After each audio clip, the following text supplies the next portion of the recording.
शरद पवार यांचे आशीर्वाद घेऊन आता ते कार्यभार स्वीकारण्यासाठी पदभार स्वीकारण्यासाठी रवाना झालेले आहेत आणि गृहमंत्री पदाची अत्यंत आव्हानात्मक आणि मोठी जबाबदारी त्यांच्याकडे सोपवली जाते। आणि आता जाणार आहोत पुण्यातल्या बातमीकडे आणि पुण्यातली बातमी राज्यात लवकरच तिसऱ्या मंत्र्यांचाही राजीनामा झालेला पाहायला मिळेल असा गौप्यस्फोट भाजपच्या नेत्यांनी केला। न्यूज 18 लोकमतशी बोलताना चंद्रकांत पाटील यांनी हे वक्तव्य केलेलं आहे। लवकरच आणखी एका मंत्र्याचा राजीनामा असल्याचं देखील ते म्हणाले। बघूयात सविस्तर चंद्रकांत पाटील यांनी काय संवाद साधला।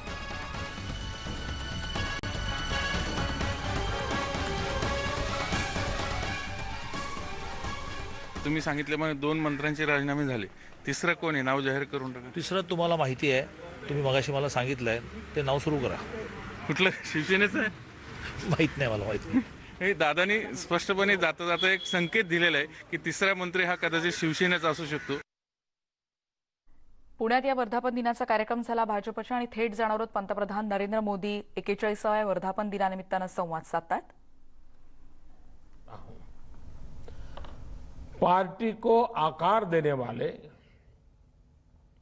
पार्टी को विस्तार देने वाले हमारे आदरणीय अडवाणी जी, आदरणीय मुरली मनोहर जोशी जी जैसे अनेकों वरिष्ठों का आशीर्वाद भी हमें लगातार मिलता रहा है। पार्टी को अपना जीवन समर्पित करने वाले ऐसे हर वरिष्ठ जन को भी मैं प्रणाम करता हूं। साथियों, भारतीय जनता पार्टी के लिए हमेशा ये मंत्र रहा है कि व्यक्ति से बड़ा दल और दल से बड़ा देश।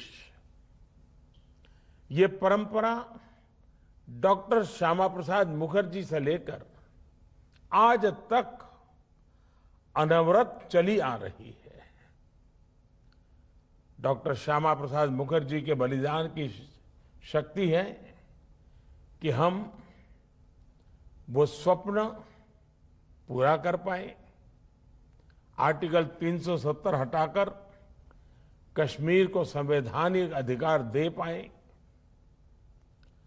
हम सभी ने देखा है कि कैसे अटल जी ने एक वोट से सरकार गिरना स्वीकार कर लिया, लेकिन पार्टी के आदर्शों से समझौता नहीं किया। आपातकाल में लोकतंत्र की रक्षा के लिए हमारे कार्यकर्ताओं ने कैसे कैसे कष्ट सहे, लोकतांत्रिक नैतिकता के कैसे कैसे उदाहरण दिए। हमारे देश में राजनीतिक स्वार्थ के लिए दलों के टूटने के अनेकों उदाहरण हैं, लेकिन देश हित में लोकतंत्र के लिए दल के विलय की घटनाएं शायद ही कहीं नजर मिलेगी। भारतीय जनसंघ ने ये करके दिखाया था। जनसंघ से लेकर अभी तक ये तप, ये तपस्या हमारे कार्यकर्ताओं के लिए बहुत बड़ी प्रेरणा है। साथियों, पिछले साल कोरोना ने पूरे देश के सामने एक अभूतपूर्व संकट खड़ा कर दिया था। तब आप सब अपना सुख दुख भूलकर देशवासियों की सेवा में लगे रहे। आपने सेवा ही संगठन का संकल्प लिया और उसके लिए आप डटे रहे, लगे रहे और लोगों की सेवा करते रहे।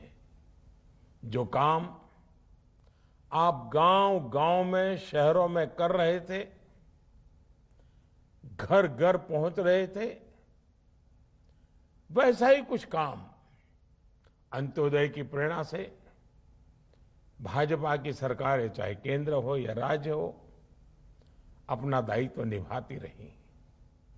गरीब कल्याण योजना से लेकर वंदे भारत मिशन तक हमारे सेवा भाव को देश ने महसूस किया है। यही नहीं, इसी संकट काल में देश ने नए भारत का खाका खींचा और आत्मनिर्भर भारत अभियान शुरू किया। आज आत्मनिर्भर भारत अभियान गांव गरीब का, किसान का, मजदूर का, दलित का, वंचित का, महिलाओं का, युवाओं का, हर किसी का स्वयं का एक प्रकार से अभियान बन गया है। आणि यानंतर आपण एक ब्रेक